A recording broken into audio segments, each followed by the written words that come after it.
ఇక రుణమాఫీ అంశంలో 2 దఫాలుగా ఇచ్చింది 12,000 కోట్ల రూపాయలు మాత్రమే. 13,000 కోట్లు అనుకుందాం, 12,000 చిల్లర అనుకుంటే. మరి తెలంగాణలో కాంగ్రెస్ సర్కారు ఎన్నికలకు ముందు హామీ ఇచ్చినట్టుగా ప్రతిరోజు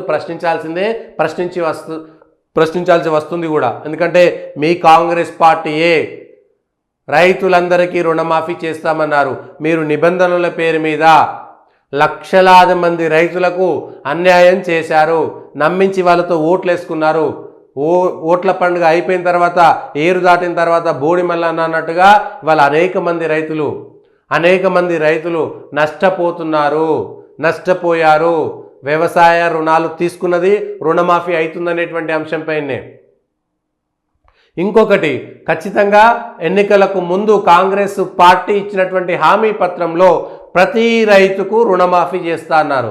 కానీ రైతు భరోసా ఇవ్వలేదు. రైతు భరోసాకి ఇవ్వాల్సినటువంటి 17,000 కోట్ల రూపాయలను రైతు భరోసా ఇవ్వకుండా కాంగ్రెస్ సర్కారు ఇవాళ రుణమాఫీ ఇచ్చింది, కానీ రైతు భరోసా ఇవ్వట్లేదు.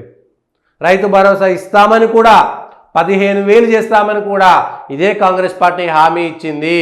ఇవాళ రైతు భరోసా రాకపోతే రైతు రుణమాఫీ తీసుకున్నటువంటి ప్రజలు సంతోషాలతో ఉంటారనుకోవడం అనేటువంటిది తప్పు. ఖచ్చితంగా రేపొద్దుగాల రైతు భరోసా చేయకపోతే మళ్ళా తిరగబడతారు ఇదే రైతులు తిరగబడతారు ఖచ్చితంగా. అది గుర్తుంచుకోవాలి. రైతు భరోసా ఎప్పుడు ఇస్తారు? కౌలు రైతులకు, ఉపాధి కూలీలకు కూడా, రైతు కూలీలకు కూడా ఇస్తామన్నారు. రైతు కూలీలకు కూడా 12,000 సాయం చేస్తామన్నారు. ఎన్ని వేల కోట్లు ఇస్తారో చూడాలి. ఇది ఆగస్టు 15 లోపు గనక మొత్తం 31,000 కోట్ల రూపాయలు రుణమాఫీ చేయగలుగుతారా లేదా చూడాల్సినటువంటి అంశం ఉన్నది.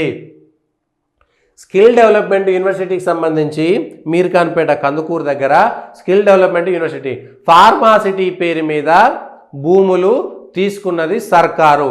ఫార్మాసిటీ కడతలేరు కాబట్టి తిరిగి రైతులకు అప్పచెప్పాలి ఒప్పందం ప్రకారము. ఆ రైతులకు మీరు ఎంతైతే డబ్బులు ఇచ్చారో వాళ్ళు మీకు తిరిగి డబ్బులు ఇచ్చేస్తారు.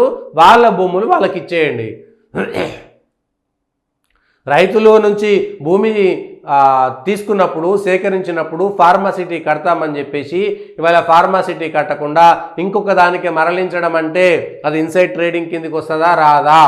ఆ భూములన్నీ కూడా మీరు ఎవరికో ప్రైవేట్ వాళ్ళకి అప్పచెప్పేస్తే అది ఇన్సైడ్ ట్రేడింగా కాదా? ఫార్మాసిటీ భూములను తిరిగి మళ్ళా రైతులకు అప్పచెప్పండి. మీరు ఇంకేదైనా కట్టదలుచుకుంటే మళ్ళా రైతులకు ఈరోజు ఉన్నటువంటి మార్కెట్ ధరతోటి ఆ రైతులను కాపాడండి. ఇవి ప్రభుత్వానికి ఎక్కడైనా భూమి తీసుకునేటువంటి అది రైట్ ఉండవచ్చు, అది ప్రభుత్వం అనుకోవచ్చు.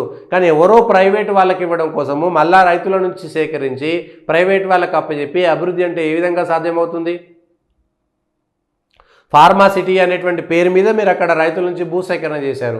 మళ్ళీ ఆ రైతులకు తిరిగి అప్పగిచ్చేసేయండి. ఫార్మాసిటీ కడతలేరు కదా, అంత భూమి మీకు అక్కర్లేదు కదా, తిరిగి ఎవరికైతే ఉందో వాళ్ళందరికీ రైతులకు అప్పచెప్పేయండి. ఇవన్నీ గత ప్రభుత్వం ఓ రకంగా, ఈ ప్రభుత్వం ఒక రకంగా ఇష్టం ఉన్నట్టుగా మాట్లాడితే ఏం చేస్తాం?